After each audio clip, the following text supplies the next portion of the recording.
নাহমাদুহু ওয়া নুসাল্লি আলা রাসূলিল কারীম, আম্মা বা'দ।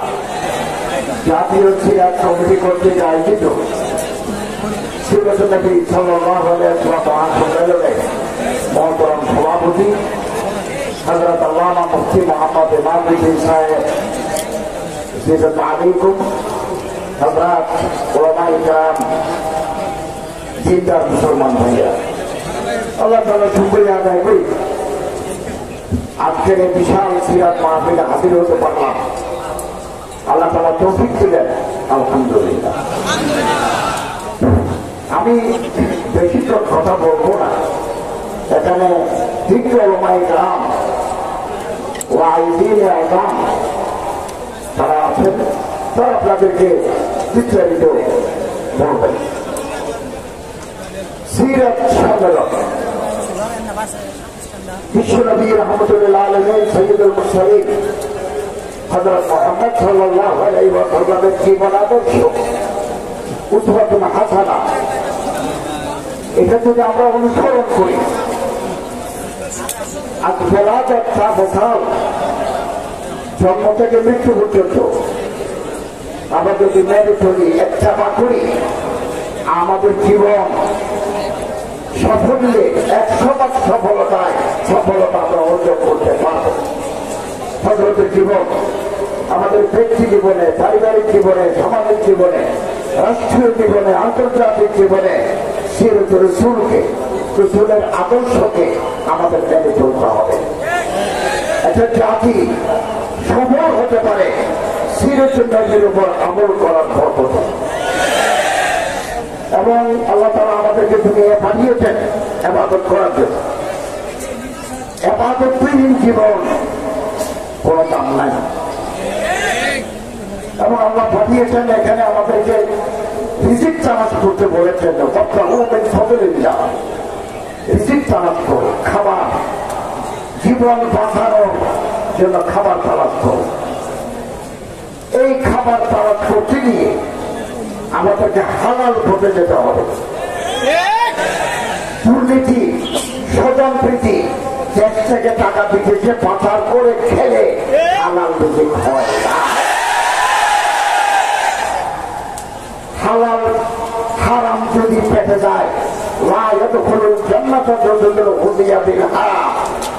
শরীরের ভিতরে রক্ত আছে 5.5 লিটার, হাঁটি বস্তু আছে 60 থেকে 70 কেজি। এই ভিতরে যদি 1 ফোঁটা রক্ত, 1 টুকরা হাঁটি, 1 টুকরা গোশত হারাম দিয়ে তৈরি হয়, এই শরীরটা আসতে যাবে না। এবং দুনিয়ার সমস্ত কাজের জন্য এখানে মামা আছে, বাড়িতে আছে, এতে করে আমরা পার পেয়ে গেলাম, আখেরাতে আমরা পার পাবো না।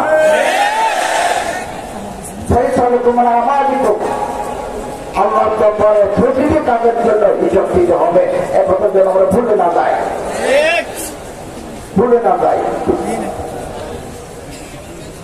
সুদ খাই, ঘুষ খাই, দুর্নীতি করি, সাদাবাজি করি, ঠান্ডাবাজি করি, টাকা রোজগার করলাম, এই টাকা দিয়ে হতে গেলাম, এই হজ আল্লাহ তোমার কবুল নাই।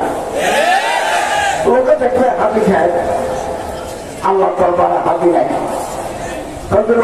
হাতি থেকে না, কোন মানুষ যদি হারাম টাকা দিয়ে হজ করে,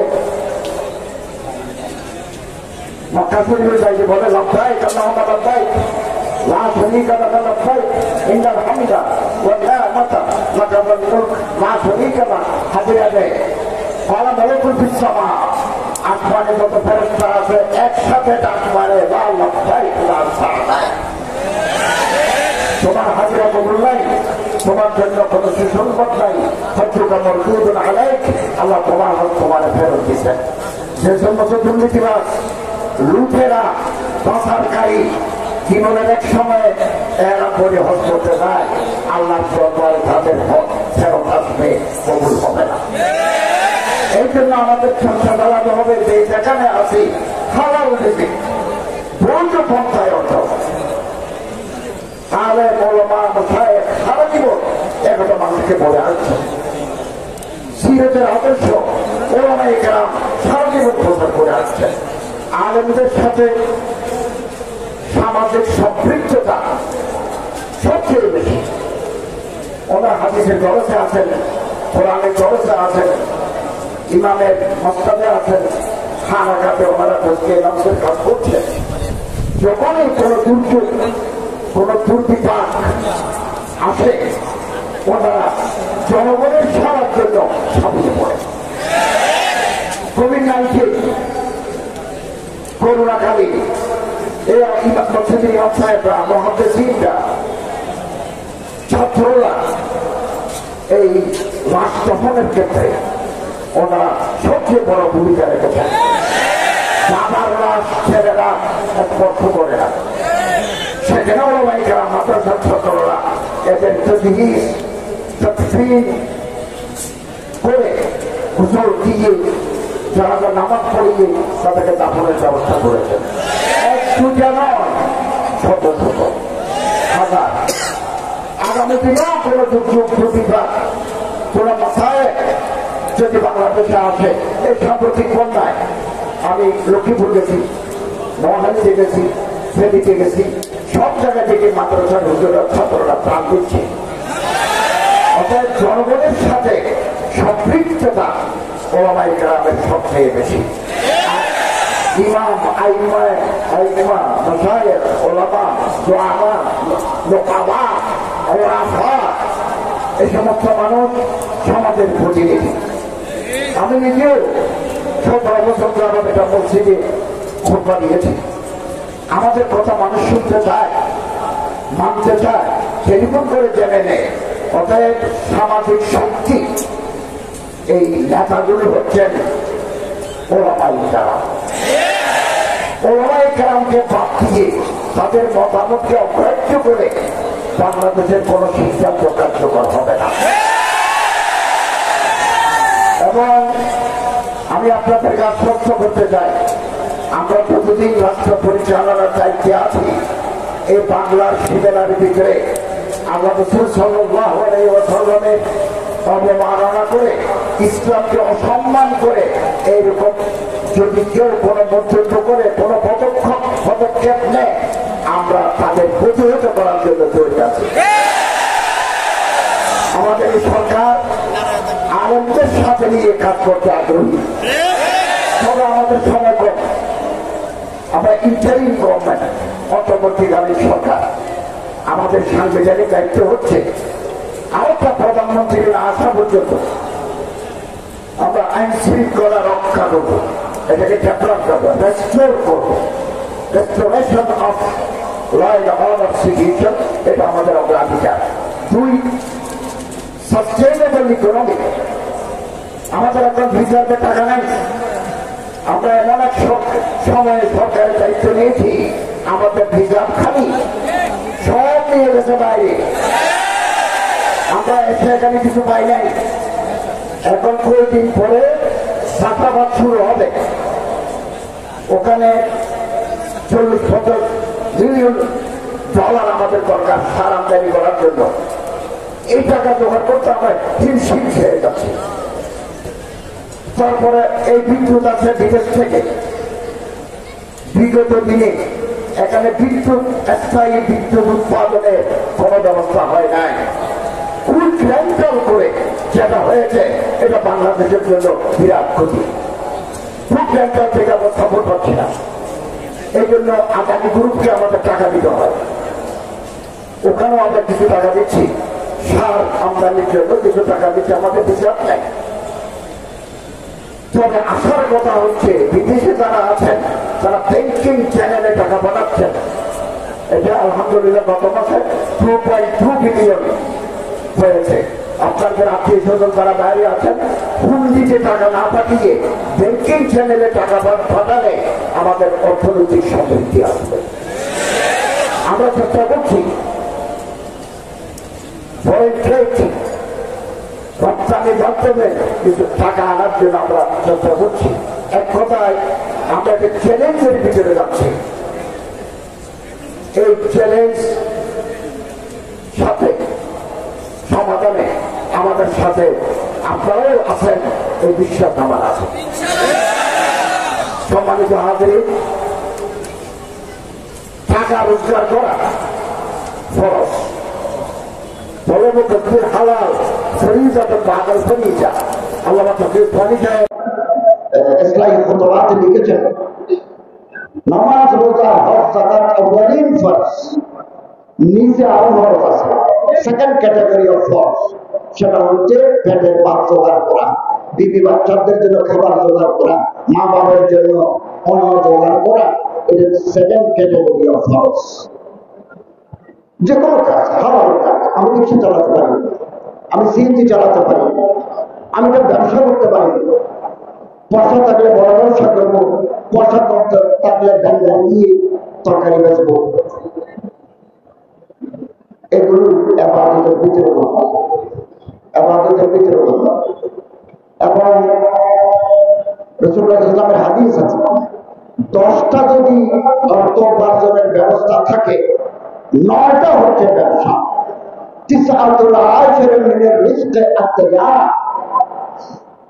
রিজিক আসার 10টা পথের মধ্যে 9টা হচ্ছে বিজনেস আমি গ্রামের জীবনে দেখুন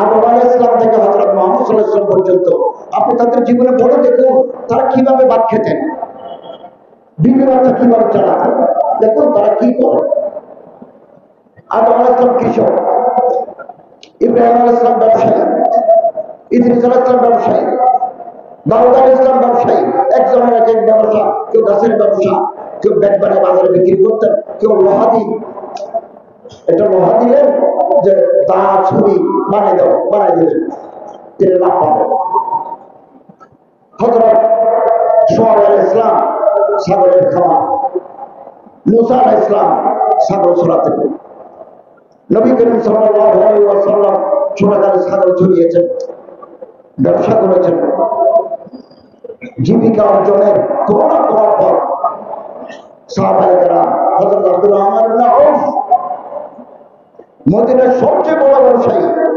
হযরত উসমান গনি সবচেয়ে বড় ব্যবসায়ী ওনাদের যখন মদিনায় সিরিয়া থেকে ঢুকে লোকদের সাপ থেকে ঢুকে করে খাজা কত ব্যবসায়ী কিন্তু ওনাদের টাকা ইসলামের খেদমতে দিয়ে হয়েছে হযরত উসমান রাদিয়াল্লাহু তাআলা গজওয়ায়ে তাবুক বিপুল সংখ্যক সম্পত্তি টাকা পয়সা দ্রব্য রাসূলুল্লাহ করেছেন আমরা রিজিক তলব করবো নিজেরা খাবো ছেলে মেয়েদের জন্য কিছু রাখবো ইসলামের খেদমতে বাকিটা বিলিয়ে দেবো হযরত রাসূল করিম সাল্লাল্লাহু আলাইহি ওয়াসাল্লাম হযরত উসমান রাদিয়াল্লাহু তাআলা যখন বেশি করে দিলেন মা তারা উসমান ভাগাল লোক আজকের পরে উসমানের কোনো ভয় নেই এভাবে তারা দান করেছেন এই জন্য ধনীদের দায়িত্ব মসজিদ মাদ্রাসা যাকাত কারে হায়রে দান করে রাষ্ট্রকে সহযোগিতা করা আমাদের একটা যাকাত বোর্ড আছে আমি বিজ্ঞ আলেমদের নিয়ে যাকাত বোর্ডকে সাজাবো এবং যাকাত আহরণ যাকাত বিতরণে আমরা তাদের গুরুত্বপূর্ণ ভূমিকা রাখতে পারি এই জন্য যাকাত বোর্ড পুনর্গঠন করব এবং এই গরিব দুঃখী মাসারেফ যেখানে দিলে যাকাত আদায় হবে এটাও ওনারা বলবেন আমরা এভাবে জনগণের পাশে থাকবো সম্মানিত হাজির আমরা কতদিন আছি সেটা আল্লাহ তাআলা ছাড়া কেউ জানেন না তবে 90 দিনের একটা খরচ ছিল যে ওদের 90 ডেজ আমরা নির্বাচন দিয়ে দায়িত্ব হস্তান্তর করব কিন্তু 90 দিনের ভিতরে আমরা পারবো না কারণ আইন শৃঙ্খলা এখনো সম্পূর্ণ নিয়ন্ত্রণে আসে নাই অর্থনীতি ভঙ্গুর অবস্থা এই জন্য আমাদের সময় নিতে হতে পারে আমরা সেই আইন একটা অধ্যাদেশের মাধ্যমে পরিবর্তন করেছি পরবর্তী প্রধানমন্ত্রী ভোটের মাধ্যমে যার ভোট তিনি দিতে পারবেন আগামী দিনে নির্বাচন কমিশনকে আমরা ঢেলে সাজাবো পরিবর্তন করব লেভেল প্লেইং ফিল্ড সমস্ত রাজনৈতিক দল সমান সুযোগ পাবে আমরা সেই লেভেল প্লেইং ফিল্ড তৈরি করে দেব আপনারা জনগণের কাছে যাবেন জনগণকে বুঝান, আপনি যেটা চান সেটা জনগণকে বুঝান, তারপরে জনগণের ভোট নিয়ে পার্লামেন্টে আসেন। আমরা আপনাদের হাতে দায়িত্ব দিয়ে চলে যাব। আমরা অন্তর্বর্তীকালীন সরকার সব কাজ আমরা করতে পারবো না, বিতর্ক তৈরি হয় এমন কোন জায়গায় হাত দেবে না। এবার আপনারা জনগণের ম্যান্ডেট নিয়ে আসেন, এবার আপনারা সরকার গঠন করেন, আপনারা যা চান তা করতে পারবেন, but you have mandated by the people. You have taken mandate from the people. আপনার জনগণের কাছ থেকে রাষ্ট্র পরিবর্তন করার দায়িত্ব নিয়েছেন, আপনারা করতে পারেন। আমরা কিন্তু পলিটিক্যালি ইলেক্টেড নই, আমরা একটা অন্তর্বর্তীকালীন সরকার। একটা বিপ্লবের মাধ্যমে ছাত্র জনতার আন্দোলনের ফলশ্রুতিতে এই সরকার আসছে, আমরা দায়িত্ব নিয়েছি এবং দীর্ঘদিনের জঞ্জাল এগুলো পরিষ্কার করতে আমাদের সময় লাগবে এবং যে আগামী দিনে সরকার আসবে সেই সরকার হচ্ছে বেশি গুরুত্বপূর্ণ। একটা বাহামি নাজার এগুলো দূর করুন, এক মুসলমান আর এক মুসলমানের হাত ধরুন, ইখতিলাফাত থাকবে, ইত্তেফাক মাল ইখতিলাফ। আল্লামা মুফতি শফি সাহেব রাহমাতুল্লাহ আলাইহি বলেন, ইখতিলাফ কোনোদিন যাবে না, যাওয়ার সম্ভাবনা নাই। এই ইখতিলাফ নিয়েই আমরা ইত্তেফাক করব, আমরা একে অপরের হাত ধরব। আমাদের কলিজা ছোট কেন? আমরা কেন আমাদের কলিজা বড় করতে পারি? কেন আমাদের দৃষ্টিভঙ্গি সংকীর্ণ? We have been confined within ourselves. আমরা আমাদের নিজেদের মধ্যে বন্দী হয়ে আছি। আমি এদেশের ধর্ম উপদেষ্টা, আমি মুসলমানদের ধর্ম উপদেষ্টা, আমি হিন্দুর ধর্ম উপদেষ্টা, আমি বৌদ্ধের ধর্ম উপদেষ্টা, আমি খ্রিস্টানের ধর্ম উপদেষ্টা। চট্টগ্রামের পাহাড়ে, ময়মনসিংহের পাহাড়ে যারা থাকে তারা কোনো না কোনো ধর্ম মানে। এই বড় হচ্ছে 5টা ধর্ম বাদ দিয়ে আর অন্য ধর্ম মানে, আর ইয়ান বাদ দিয়ে অন্য ধর্ম মানে। আমি তাদেরও প্রতিনিধি। আমার মন্ত্রণালয়ে হিন্দু কল্যাণ ট্রাস্ট আছে, বৌদ্ধ কল্যাণ ট্রাস্ট আছে, খ্রিস্টান কল্যাণ ট্রাস্ট আছে, ওখানে টাকা আছে, এগুলো বিতরণ করতে হয়। তাদের উপাসনালয় আমাকে ভিজিট করতে হয়। আপনি যদি এটা পছন্দ না করেন, আপনি জনগণের কাছে যাই, আগামী দিনে ভোট চান, রাষ্ট্রের কাঠামো পরিবর্তন করে ফেলেন, আপনি যারা চান সেটা হবে। আমি যে দায়িত্বে বসেছি এটা তো ইসলামিক স্টেট নয়, আমার এই দেশটাকে ইসলামিক রাষ্ট্র নয়, সেকুলার রাষ্ট্র। সেকুলার রাষ্ট্র, এখানে বিধিবিধান আছে, আমি এর বাইরে যেতে পারবো না। জন্মাষ্টমী উদযাপিত হয়েছে, রাষ্ট্রের নিয়ম, প্রেসিডেন্ট বসবেন, প্রেসিডেন্টের পাশে আমি বসবো, মহামান্য রাষ্ট্রপতি বসবেন, আমি বসেছি। দুর্গা পূজা আসবে, মহামান্য রাষ্ট্রপতি বসবেন, আমি বসবো, হিন্দুদেরকে আমরা সম্বর্ধনা করবো। বৌদ্ধদের প্রবারণাপূর্ণ পূর্ণিমা হবে, প্রেসিডেন্ট পাশে, মহামান্য রাষ্ট্রপতি পাশে থাকবেন, আমি বসে থাকবো। 25 ডিসেম্বর খ্রিস্টানদের বড়দিন, আমাকে সম্বর্ধনা দিতে হবে তাদের রাষ্ট্রের সাথে। তারপরে ঈদ হবে, ঈদুল ফিতর, ঈদুল আযহা, আমরা মুসলমান ওলামায়ে কেরাম প্রতিনিধিদেরকে বঙ্গভবনে ডেকে সম্বর্ধনা দেব। এটা রাষ্ট্রীয় নিয়ম, রাষ্ট্রীয় আচার, এগুলো আমাদের মেনে চলতে হবে। আপনার পছন্দ না হলে আপনি আগামী নির্বাচন যেটা দেবে যেন মাঠ তৈরি করেন। কি আদর্শ চান, কোন আদর্শের দেশ চালাতে চান সেটা মানুষকে বুঝান, ম্যান্ডেট নিয়ে আসেন, জনগণের পাওয়ার নিয়ে এসে রাষ্ট্রের কাঠামো পরিবর্তন করুন। আপনি যেটা চান সেটা আপনি করতে পারবেন, আমাদের কাজগুলো আমাদের করতে দেন, এটা আমাকে করতে হবে। আমি এই মাদ্রাসায় এসেছি, এই জাতীয় সিরাত কমিটি সংগঠনে এসেছি। আমি তো রাজশাহী থেকে আহলে হাদিসের 2টা মাদ্রাসা ভিজিট করেছি, এটা আলিয়া মাদ্রাসা, কামেল মাদ্রাসা ভিজিট করেছি, এটা দাওরা হাদিস পর্যন্ত কওমি মাদ্রাসা ভিজিট করেছি।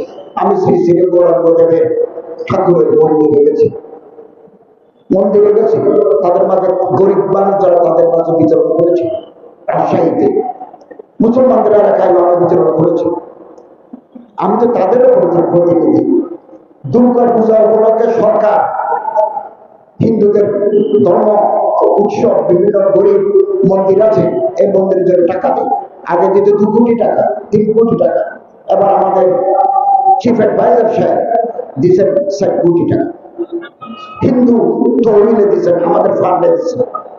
আমরা এটা বাংলাদেশের যত জেলা আছে, কিছু জেলা বড়, কিছু জেলা ছোট, এরকম একটা তালিকা করে জেলা প্রশাসকদের মাধ্যমে আমরা এগুলো ওখানে পৌঁছাবো, তাদের কাছে এগুলো পৌঁছাবো। এবং বাইরে একটা মিথ্যা প্রচারণা চলছে সারা দুনিয়া ব্যাপী। সেটা কি? বাংলাদেশের হিন্দু, বৌদ্ধ, খ্রিস্টান, যাদেরকে আমরা মাইনরিটি বলি, সংখ্যালঘু বলি, তাদের উপর জুলুম হচ্ছে, এরকম একটা কথা বাইরে মিথ্যা প্রচারণা চালাচ্ছে। এবং আমার সাথে ইউরোপীয় ইউনিয়নের কমিশনার লোকেরা দেখা করছে, আমার সাথে ভারতের অ্যাম্বাসেডার সাথে দেখা হয়েছে, নেপালের রাষ্ট্রপতির সাথে দেখা হয়েছে। এই কয়েকদিনের মধ্যে ডেনমার্ক, অস্ট্রেলিয়া, আমেরিকার রাষ্ট্রদূতের সাথে ওনারা আমার অফিসে আসবেন। সবার একটা কথা যে we have been concerned about the persecution of the minorities। তারা বলতে চাচ্ছেন যে আমরা উদ্বিগ্ন, এই দেশে অমুসলমানদের উপর জুলুম হচ্ছে। এই কথাটা সম্পূর্ণ মিথ্যা প্রচার, বাইরে চলছে, ওনারা সেটা আমাদের কাছে জানতে চাচ্ছে। আমরা ওনাদেরকে আশ্বস্ত করেছি বাংলাদেশের কোথাও সাম্প্রদায়িক সম্প্রীতি নষ্ট হয় এরকম কোন কাজ আমাদের দেশে হচ্ছে না। আমরা রাষ্ট্রের পক্ষ থেকে যত নিরাপত্তা ব্যবস্থা গ্রহণ করা দরকার সেটা আমরা গ্রহণ করছি। তারা নির্বিঘ্নে তাদের ধর্ম পালন করবে, আমাদের রাষ্ট্রের পক্ষ থেকে কোনো বাধা নেই। আজকে সূত্রাপুরে আমার সচিব মহোদয় আমাকে জানালেন যে একটা মন্দির থেকে মূর্তি চুরি হয়ে গেছে, তালা ভেঙে তারা নিয়ে গেছে। পরে এটা উত্তর হয়েছে, তো উত্তর হওয়ার সময় কিছু বাকি লেগে গেছে, আবার প্রসঙ্গ হয়েছে। তাই বললাম এগুলো খারাপ করলো। তিনি বললেন জমি নিয়ে বিরোধ, জায়গা নিয়ে গোলমাল, এই জায়গা নিয়ে গোলমাল হবে, কালকে পত্রিকায় উঠবে সূত্রাপুরের মূর্তি ভাঙিয়ে দিয়েছে। এটা তো জায়গার গোলমাল, ড্রাইভারটা আসে আমাদের উপর। এই জন্য আগামী 15 তারিখ হিন্দু ধর্মের লোকদের সাথে আমরা বসবো, আপনারা জায়গা জমিনের বিরোধ মিটিয়ে ফেলবো। জায়গা জমিনের বিরোধ করে হিন্দুদের মধ্যে মামলা, হিন্দু মুসলমানের মধ্যে মামলা, এই সুযোগে একে অপরের মূর্তি দখল করতে চায়, মন্দির দখল করতে চায়, ড্রাইভারটা আসে আমাদের।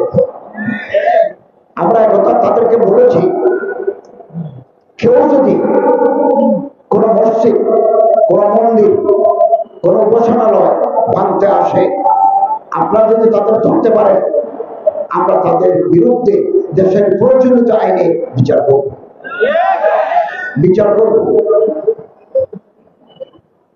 আমি আপনাদের খেদমতে আরজ করি, দৃষ্টিভঙ্গি বড় করুন। ছোট কলিজার মানুষরা বড় কাজ করতে পারে না, দৃষ্টিভঙ্গি ছোট যায়। परवाज है दोनों की एक ही फिजा, कि किसका जहां और है शाही का जहां। একই আকাশে উড়ে শকুন চায় নিচে, কোন মরা পাওয়া যায় কিনা। ইগল পাখি চায় উপরে, जितना ही दबाओगे उतना ही उभरेगा। যত মোকাবেল বাতাস আসে, ইগল পাখিরা আরো উড়ে যায়। তার দৃষ্টিভঙ্গি উপরে, दुनिया और भी है, आसमां और भी है, सितारों के आगे जहां और भी है। এই যে তারা দেখা যায়, এর পিছনে জগৎ আছে। ومن يتهيب صعود الجبال يعيش أبد الدهر غير الكفر। আমি তো আশা করি আগামী দিনে আপনারা এই দেশের প্রেসিডেন্ট হবেন, প্রধানমন্ত্রী হবেন, রাষ্ট্রপতি হবেন। সে যোগ্যতা আপনি অর্জন করেন, জনগণের সাথে আপনার সম্পৃক্ততা বাড়ুক, আমাকে আমার মতো আলেমকে মানুষ দাওয়াত দেয়, টাকা দেয়, ভাত খাওয়ায়, হাদিয়া দেয়, পানি পড়া নেয়, ভোট দেয় না। আপনি বাংলাদেশের 52 বছরের ইতিহাস খুঁজে দেখেন, কিছু তো নির্বাচন হয় নাই, কিছু নির্বাচন তো হয়েছে। ওখানে ইসলামপন্থী যারা আছেন, ওলামায়ে কেরামের প্রতিনিধি যারা করেন, তারা কত পার্সেন্ট ভোট পেয়েছে? আপনি হিসাব আছে তো? হিসাব দেখেন না কেন? নয় আত্মসমালোচনা করুন, এহতেসাব করুন, কেন নয়? কেন মানুষ এটাকে বলতে আমার দেয় না, আমার কেন দেয়? এই দেশের বিভিন্ন জায়গায় পাহাড়ি অঞ্চলে বিশেষ করে অন্যান্য ধর্মের অনুসারীরা ভিতরে ঢুকে গেছে, এদেশের মানুষকে তাদের ধর্মের অনুসারী করছেন। আমরা কোথায়? আমরা তো 1 লাখ টাকা না দিলে, 50,000 টাকা না দিলে আমরা মাছ করতে চাই না। সমুদ্র 13 নদীর পার থেকে ওনারা এসে আমাদের পাহাড়ের ভিতরে ঢুকি মশার কামড় খেয়ে তারা তাদের ধর্ম প্রচার করছে। তো আমরা ব্রিজের এই পারে থাকি, টাকা নিয়ে আসো, এই যদি ওয়াইজিনদের ও আমাদের এই মানসিকতা হয়, এদেশে ইসলামের বার্তারি আমরা কিভাবে দেব? আমাদেরকে দ্বারা দাওয়াত তাবলীগের ময়দানে আছি, আমাদের নিঃস্বার্থপরতা থাকতে হবে। টাকা আমাদের পকেটে আসবে। আমি একদিন একটা অনুষ্ঠানে ওনারা আমাকে বলুন, আমি হেলিকপ্টার দিচ্ছি, হেলিকপ্টার আসলে হেলিকপ্টার আমি আসবো, আমি তো গাড়িতে করে যেতে পারবো, আসবো। আমরা সিদ্ধান্ত নিয়েছি, আমরা তার উপদেষ্টা, প্রধান উপদেষ্টা থেকে আমি পর্যন্ত আমরা রাষ্ট্রকে হিসাব দিচ্ছি আমাদের সম্পত্তি কত আছে। দেওয়া শুরু হয়ে গেছে, আমিও দেবো। আমার কিছু জমিনের রেকর্ড লাগবে, এই জন্য আমার একটু দেরি হচ্ছে। আমরা যেদিন বিদায় নেব, 1 পয়সা আমাদের বাড়বে না। রাষ্ট্রকে লুটে ফুটে খাওয়া, এটা কোন দেশপ্রেমিক মানুষের কাজ হতে পারে? আমরা দৃষ্টান্ত স্থাপন করতে চাই যে আমরা রাষ্ট্রের টাকা চুরি করব না, দুর্নীতি করব না। দুর্নীতিবাজ কর্মকর্তা যদি আমাদের মন্ত্রণালয়ে থাকে, আমরা তাদেরকে চিহ্নিত করে তাদেরকে সেট করে দেব। বিগত দিনগুলোতে কলেজে ইসলামিক স্টাডিজ আর দারাসাতুল ইসলামিয়া পারমিশন দেয় না, পলিটিক্যাল সায়েন্স পারমিশন পেয়েছে, ইকোনমিক্স পারমিশন পেয়েছে, জিওগ্রাফি পারমিশন পেয়েছে, জেনারেল হিস্ট্রি পারমিশন পেয়েছে, ইসলাম হিস্ট্রি আমাদের কেটে দিয়েছে। বদলাই ফেলবো, সব বদলাই ফেলবো ইনশাআল্লাহ। আগামী দিনে ইসলাম আর দারাসাতুল ইসলামিয়া বিশ্ববিদ্যালয়ে যাদের ডিগ্রি আছে, তারা কলেজে এই সাবজেক্টগুলো পড়াশোনা করতে পারে। ঢাকা বিশ্ববিদ্যালয়ে মাদ্রাসার ব্যাকগ্রাউন্ড দেখলে তাদেরকে ভালো সাবজেক্ট দেওয়া হতো না, অথচ ভর্তি পরীক্ষা তার 1 নম্বর। বারবার এগুলো ওইগুলো গৌরবে মাদ্রাসার ছাত্ররা ফার্স্ট, তাদেরকে ঢুকতে দিচ্ছে না। এমনকি একজন প্রফেসর প্রকাশ্যে বলেছেন, আমরা ঢাকা বিশ্ববিদ্যালয়কে মাদ্রাসা করবো। আমি তো বলি, ঢাকা বিশ্ববিদ্যালয়কে মাদ্রাসা করলে অসুবিধা কি? মাদ্রাসার ছাত্ররা যদি মেধা নিয়ে সমস্ত যোগ্যতা ফুলফিল করে ঢাকা, চট্টগ্রাম, রাজশাহী, জাহাঙ্গীরনগরে যদি ফার্স্ট হয়, অসুবিধা কি? তারা তো আমাদের দেশের ছাত্র।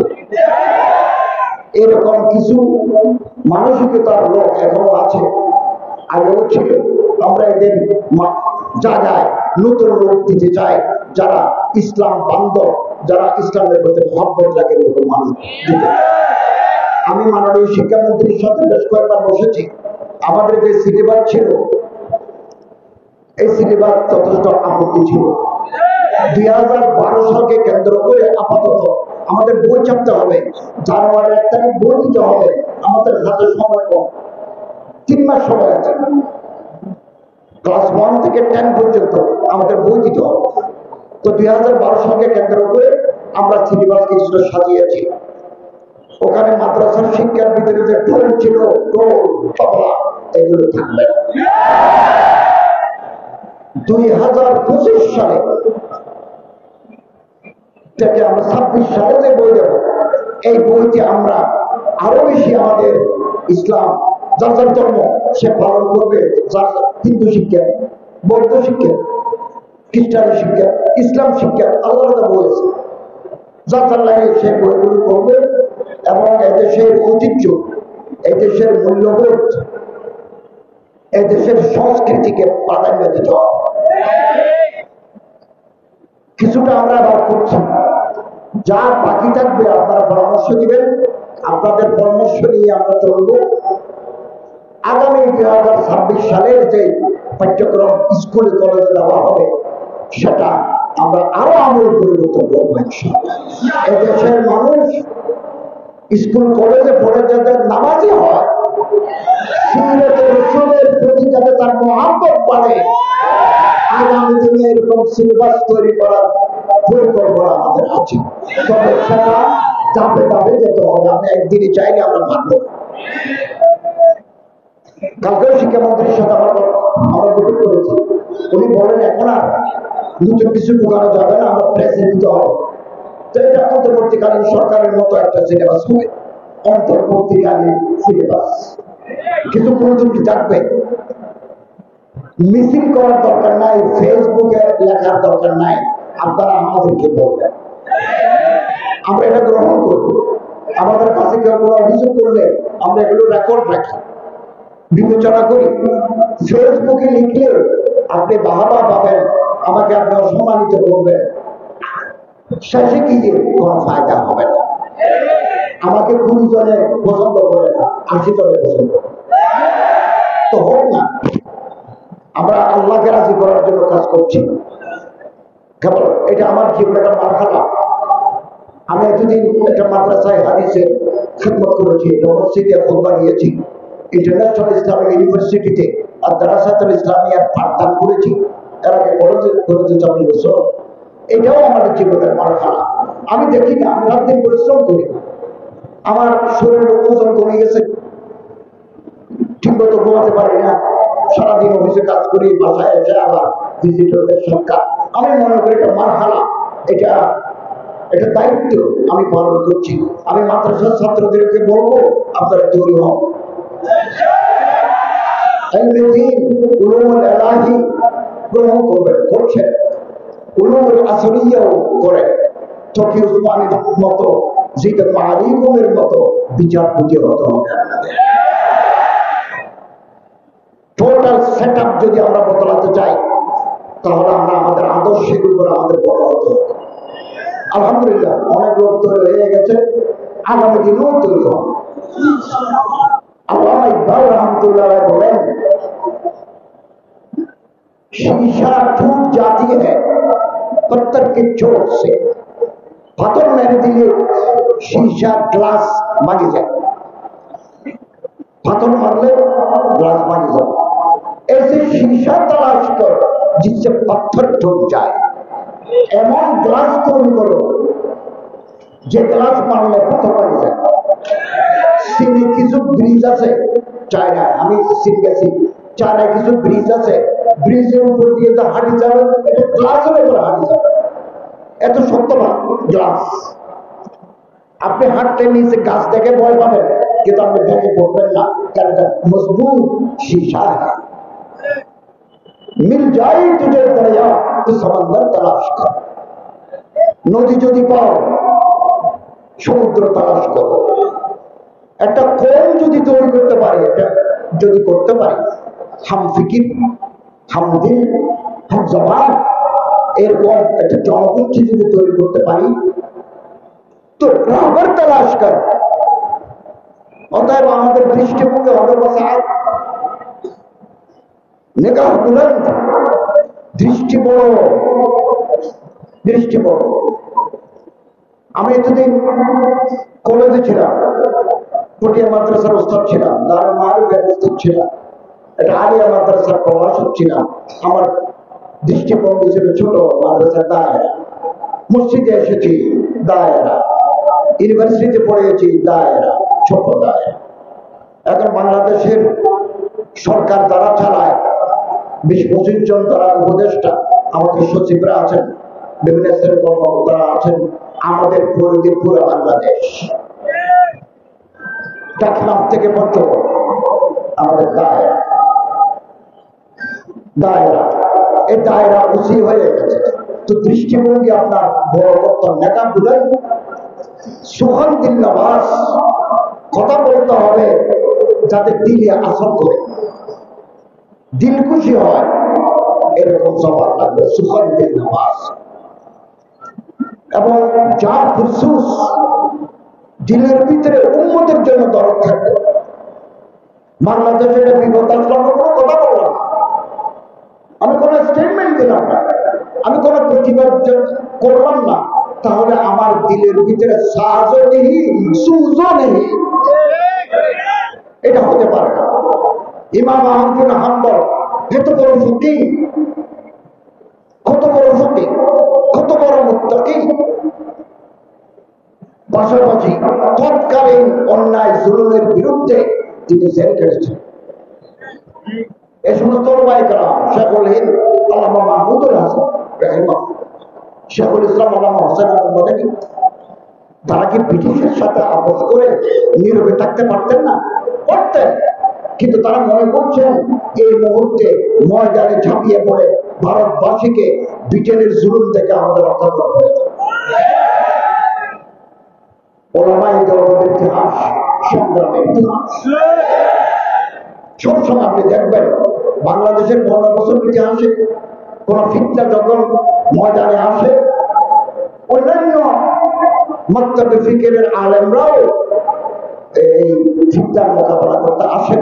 আমি তাদের খেদমতকে জাহির করতে চাই না, তবে দেওবন্দ ওলামায়ে কেরামরা প্রথম ময়দানে নামেন, বুকের তাজা রক্ত দেন। এটা দেওবন্দি শিবা, এটা দেওবন্দি মাসলাকের এটা অন্যতম খুঁটি হচ্ছে যে বাতিলের সরকুবি, এই বাতিলের সরকুবির ব্যাপারে ওলামায়ে কেরাম সত্য। আমাদেরকে, আমি আপনাদেরকে বলি, হাইয়াতুল আউলিয়া লিল মাদারিসিল কওমিয়া যদি বাংলাদেশ সরকারের কাছে আবেদন করে, দরা হাদিসের সনদ হয়ে গেছে পার্লামেন্টের মাধ্যমে, এই সনদের কার্যকারিতা, এই সনদ নিয়ে দেশে কি করতে পারবে একথা স্পষ্ট নয়। এটা নিয়ে আপনি কি করবেন?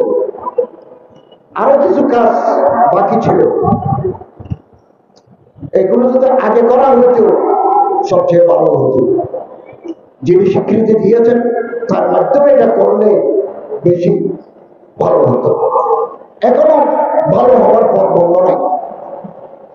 জামাতুল মাদারিস, হাইয়াতুল আউলিয়া, আরো যত বোর্ডগুলো আছে ছোট বোর্ড, তারা যদি একটা রিপ্রেজেন্টেশন আমাদের শিক্ষা মন্ত্রণালয়ে দেন, প্রধান উপদেষ্টার সাথে দেখা করেন, আমি আপনাদের পাশে থেকে দরা হাদিসের হাইয়াতুল আউলিয়ার সনদকে এই দেশে আপনারা সেবা করার পথ খুলে দেওয়ার ক্ষেত্রে আমি উল্লেখযোগ্য ভূমিকা রাখবো। আপাতত এই সনদ নিয়ে আপাতত এই সনদ দিয়ে, যেটা হাইয়াতুল আউলিয়া থেকে দিচ্ছি, এই সনদ দিয়ে আপনারা সেনাবাহিনী, বিমান বাহিনী, নৌবাহিনী, পুলিশ, আনসারে যত মাসাজিদ আছে ওখানকার খতিব হতে পারবেন। যেহেতু আরবিক এবং ইসলামিক স্টাডিজের সমনা, 2 আর্মি ক্যান্টনমেন্ট গুলোতে উস্তাদ নেয়, এগুলোকে বলা হয় রিলিজিয়াস ইনস্ট্রাক্টর, ধর্মীয় শিক্ষক। আপনি সেনাবাহিনীর র্যাঙ্কে উঠে ধর্ম শিক্ষা দিতে পারবেন, এই সুযোগ আছে। কাজী হতে পারবেন, সমাজের বিভিন্ন ক্ষেত্রে আপনি অবদান রাখার সুযোগ পাবেন। এই সুযোগ হাইয়াতুল আউলিয়ার সনদের মাধ্যমে তৈরি হবে, কিন্তু এর জন্য আপনাকে রিপ্রেজেন্টেশন দিতে হবে। আপনি না চাইলে কাকে দেবেন? আপনাকে চাইতে হবে। আমি আমার মন্ত্রণালয়ের অধীনে নয়, শিক্ষা মন্ত্রণালয়ের অধীনে, তারপরেও আমি আমার মন্ত্রণালয় থেকে আমি যতটুকু সহযোগিতা আপনাদের করা দরকার সেটা করার জন্য তৈরি থাকি। এরপরে আপনি যদি বিসিএস অফিসার হতে চান, যদি আপনি চান, ইফ ইউ ডিমান্ড, তাহলে আপনি যদি হাইয়াতুল আউলিয়ার সনদ নিয়ে, ঢাকা বিশ্ববিদ্যালয়ের একটা সনদ নিয়ে, ঢাকা বিশ্ববিদ্যালয়ের যে প্রার্থী, আপনি মাদ্রাসার একজন প্রার্থী, আপনি যদি পরীক্ষা দিতে চান, ম্যাজিস্ট্রেট হতে চান, ডিসি হতে চান, সচিব হতে চান, তাহলে আপনাকে আরো কিছু শর্ত পূরণ করতে হবে। এগুলো নিয়ে আপনারা আলোচনা করতে পারেন। আর যদি বলেন নেব না, নাও নিতে পারেন। আমি হযরত বুখারী সাহেব আমার উস্তাদ ফটিয়া বাচ্চার মধ্যে, আমি পিএইচডি ডিগ্রি নেওয়ার পরেও, বিশ্ববিদ্যালয়ের প্রফেসর হয়েও আমি হযরত বুখারী সাহেবের পার্টিকে দিয়েছি। খেদমতের উস্তাদ বায়ত হামসালাত খালিমাদান লফজরা তাহকিক ও খালি তাশবীহ মধ্যে কামা। আজকে আমি যে রাষ্ট্র দায়িত্বে আসীন হয়েছি, এটা আমার উস্তাদদের দোয়া, আল্লাহ তাআলা। আমি 48 ঘন্টা আগেও জানি, আমি কোন দাবি করি নাই, কোন আবেদন করি নাই, মানুষ আমার মহব্বত করে এই পদে বসিয়েছে। এটা মিন জানিবিল্লাহ, হাদিসের ভাষ্য মতে আমার উপর আল্লাহর রহমত থাকতো, আমি আল্লাহ তাআলার সহযোগিতা পাবো। মানুষ সমালোচনা করুন না, 10-20% মানুষ সমালোচনা করবে। আমার নিয়ত পরিষ্কার, নিয়ত পরিচ্ছন্ন, এবং আমি আমার মন্ত্রণালয়ের দায়িত্বে নেওয়ার পরে বলেছি, আমি 1 পয়সা 1 টাকা ঘুষ খাবো, দুর্নীতি করবো না, নয় সই করবো না। আপনারাও এই তরিকায় চলবেন। হজের টাকা কমানোর জন্য আমি রাত দিন মেহনত করে যাচ্ছি। কতটুকু কমানো যায়, কোন কোন খাতে কমানো যায়, এগুলোকে আমরা চিহ্নিত করেছি। বাংলাদেশ বিমানের সাথে বসেছি, আরো বসবো। আগামী সপ্তাহে আমি সৌদি আরব হজ মন্ত্রীর সাথে কথা বলবো যে একটু কম দামে করা যায় কিনা। হাজিদের নিয়ে যে সিন্ডিকেশন ছিল, এটা আমরা চিহ্নিত করেছি কোথায় কোথায় এলোবিলিস হতো। ইনশাআল্লাহ আগামী দিনে সিন্ডিকেশন থাকবে না। এবং হাজিদের কাছ থেকে আমরা যে টাকা নিই, 1 পয়সাও আমরা মন্ত্রণালয়ে রাখি না। আমরা 1 কোটি টাকার ওষুধ দিয়ে যাই আমাদের খরচে, হাজিদের টাকা নয়। 200 জন ডাক্তার, ব্রাদার্স, সিস্টার্স নিয়ে যায়। এগুলো মন্ত্রণালয়ের টাকা, হাজিদের টাকা নয়। আমরা ব্যবসা করি না, আর খেদমত করি, হাজিদের খেদমত করি। আমরা আমাদের মন্ত্রণালয়ের বিপুল স্টাফ যায়। কোন মানুষ হারিয়ে গেল কিনা, কোন মানুষ টাকা ফেলে দিল কিনা, কোন মানুষ অসুস্থ হয়ে রাস্তায় পড়ে আসলো কিনা, এগুলো দেখভালের জন্য আমরা মানুষ দিয়ে যাই। এগুলো হাজিদের টাকা। 2023 সালে 23,000 থেকে 60,000 টাকা পর্যন্ত আমরা হাজিদের টাকা ফেরত দিয়েছি।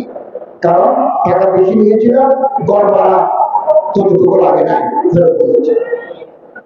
এবং এজেন্সি যারা আছেন, তারাও আমাদের সাথে সহযোগিতা করছে। যারা আমাদের সাথে চুক্তি ভঙ্গ করবেন, আমরা তাদের বিরুদ্ধে আইনানুগভাবে ব্যবস্থা নিচ্ছি। আগামী দিনেও নেব। আমি চেষ্টা করব একটা সুন্দর প্যাকেজ, ফার্স্ট প্যাকেজ আমরা তাদের কাছে দিতে পারবো। অনেকে জানেন না, প্রতিটি হাজিকে সৌদি আরব গভর্নমেন্টকে একটা বড় টাকা দিতে হয়। এটা তো আমিও জানতাম না। মিনা, মুতরাফা, আরাফা, জামারাত আপনি যে ব্যবহার করবেন, এর জন্য সৌদি গভর্নমেন্ট ABCD জোন আরাফাতে ভাগ করে রেখেছে। আপনি যেই জোনে ঢুকবেন সে এলাকার ভাড়া এত, ওই জোনে ঢুকলে সে ভাড়া এত। এগুলো আমাদেরকে সৌদি গভর্নমেন্টকে দিতে হয়। বাংলাদেশ বিমান আগে বেশি ভাড়া দাবি করতো। একদিন বাংলাদেশ বিমান সচিবের সাথে আমরা কথা বলেছি, ওনারা রাজি হয়েছেন আমরা ভাড়া কমাই দেব। ইতিমধ্যে ওমরার টাকা বিমান ভাড়া 10,000 কমাই দিচ্ছে। ইনশাআল্লাহ আমরা আশাবাদী, আমরা যে প্রকল্প নিয়ে এগোচ্ছি আমরা কামিয়াব হব। আপনাদের পরামর্শ চাই, সহযোগিতা চাই। ফেসবুকে লিখতে হবে না, ফেসবুকে লিখে আপনি ভিউয়ার বাড়াবেন বা মানুষ আমাকে খারাপ করবে, এই তো এটা করার লাভ নাই। আপনি পরামর্শ দিতে চাইলে আমার ঠিকানা আছে, ওই ঠিকানায় আপনি চিঠি লিখুন, আমাকে আশ্রয় করুন, পরামর্শ দিন, আমরা যাতে সুন্দরভাবে রাষ্ট্র পরিচালনা করতে পারি। এই সিরাত সম্মেলন মৌলানা মুহিউদ্দিন খান সাহেব, খতিব সাহেব আরো বড় করে আসছেন। এটা সমাজ একটা ইতিবাচক প্রভাব পড়বে। আমি আশাবাদী কেমন পর্যন্ত এই মাহফিলের ধারাবাহিকতা চলবে এবং আমরা যাওয়ার আগে সংস্কার করে একটা সুন্দর রাষ্ট্র, বৈষম্যহীন রাষ্ট্র, ইচ্ছাপূর্ণ রাষ্ট্রের সূচনা আমরা করে যাব। আমরা দরজা খুলে দেব, আগামী দিনে যারা আসবে সে দরজা দিয়ে সরকার শাসন করতে পারবে। আল্লাহ তৌফিক ওয়াল মুওয়াফফাক ওয়াল মুঈন ওয়া আখিরু দাওয়ানা আলহামদুলিল্লাহ।